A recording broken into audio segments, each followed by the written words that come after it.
Greetings from Atolia. I'm the Lord Bones, IMO Finn and Jake's Epic Quest. Finn and Jake's Epic Quest is an action-adventure game. It was released in November 2012 and came to Steam on the 11th of April and is by a studio called NGD Studios. Now firstly, let's talk about how this game runs as a PC application. So it runs in Unity, and we do have full resolution options, as you can see here if I go down.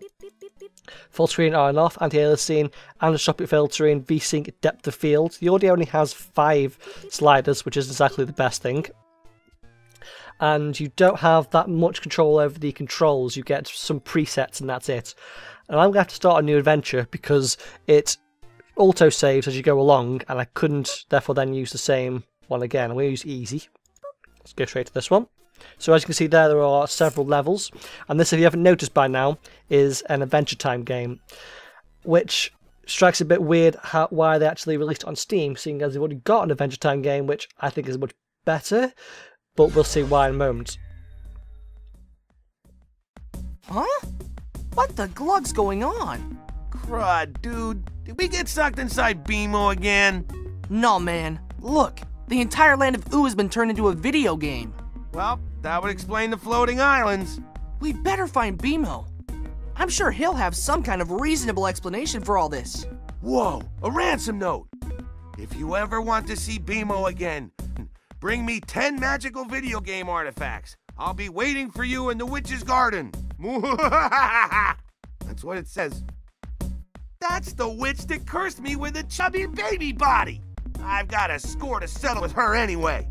Since we're in a video game, try using the keys to move us around. Right, as you probably saw from the cutscene just, the graphics are not exactly that good, which you could say is because it was a browser game before, but I am not excusing it because they're charging for it on Steam.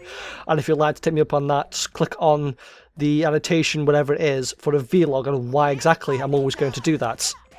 So this game is much better with a controller. I have played it with a keyboard. It's not very good because of the whole 8-axis movement. So you have 2 attacks with Jake. You have this sort of hold and hit sort of attack, which is much more powerful, and you have a very quick one. The thing with Jake is it's much quicker, and the thing with Jake is he is much slower but much more powerful. You collect all of this money, and as you can see at the top left hand corner you see 2 bars, a orange one and a green one. The green one is your health and the orange one is the XP. Eventually upgrade your weapons and so on and so forth. It's pretty linear, and you only upgrade your weapons when you find certain people inside the world. Now, I've explained this here in one very linear motion because I've explained practically the entire game. The only other part is probably going to find here, which are these unknown scrolls which become known the moment you use it. So I just used a scroll and it was food apparently. Let's go over here. I think this is Paintworks. It is. Now these are only the interesting sort of attacks throughout the entire game. You sort of get them for a limited amount of time, find them through pages throughout the world. These are actually fairly interesting, but unfortunately you'll spend most of your time not using them, which obviously isn't the best thing in the world. Oh, and also when you have them you can't actually stop using them, which is very annoying when it comes to wings. Now I'm going to go straight to the next world because I'm going to show you one of the bugs inside this game, and there are several bugs inside of this game, might I just say. So firstly, the main bug, which I'm going to show you in a minute, is with the camera. It seems to want to zoom in and zoom out whenever it feels like it, and the only way to readjust it, I've noticed, is to literally go to the title screen. Not very good at all, I'm afraid. With that as well, you'll occasionally fall off the world, because you can actually... Where's the world over here? You can actually fall off the side of the world here. But, because of the geometry of the world, occasionally you will just fall off and there's no way to stop it, and you have to start the next level from the start all over again. And the enemies don't respawn on the level you fell down to, but they do on the one you're now going to jump up to, or portal up to as it were. Not very good indeed. Now I'm probably going to have to show you footage if I can't end up finding the in particular mob that messes with the camera. Yeah, I don't think we actually have an enemy around here that can actually turn the camera. So what happens is certain enemies, like the witch and the werewolf, they will sort of hug you or jump on you. It zooms the camera in, and that's it. That's your camera now for the next part of the game. And additionally, when you happen to go into the scrolls, when you're in this mode, you can sort of see the fact that this menu right here is actually hiding what's currently happening behind. What's happening behind is they're continually running and pausing. Not very good at all.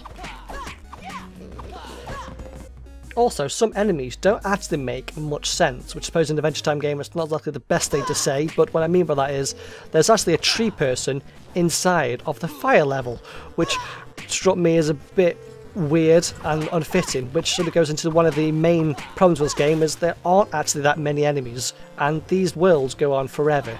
They're 7 levels, and some of these levels are really long. It's absolutely ridiculous.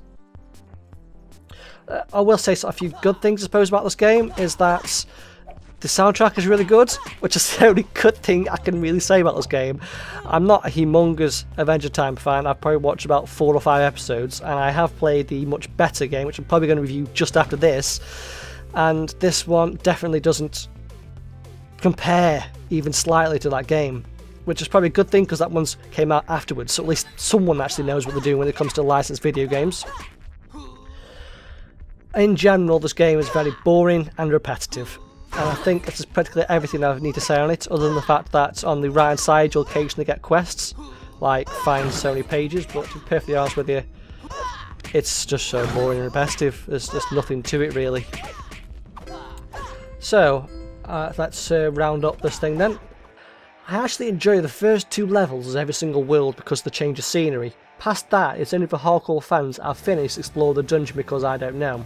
Once the bugs are fixed, maybe worth it on a sale, but I don't think so personally. I'd give this one a pass even if you are a fan, because there aren't that many references. Finn and Jake's Epic Quest is on Steam for $9.99 or £6.99 or €9.99 with 20% off until the 18th. See you in the next one. Goodbye.